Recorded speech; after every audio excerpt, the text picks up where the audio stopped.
Really? I think he might be someone's pet. No, Bernadette, don't be a hero. Oh, he's a sweetie.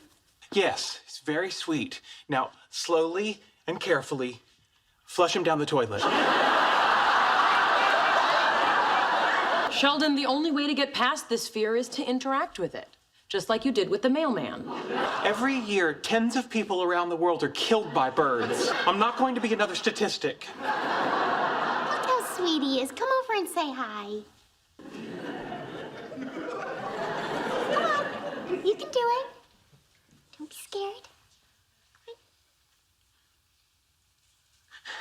Oh, just pet the bird, you big baby.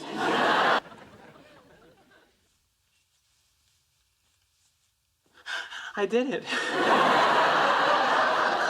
I actually did it. Okay, now flush him.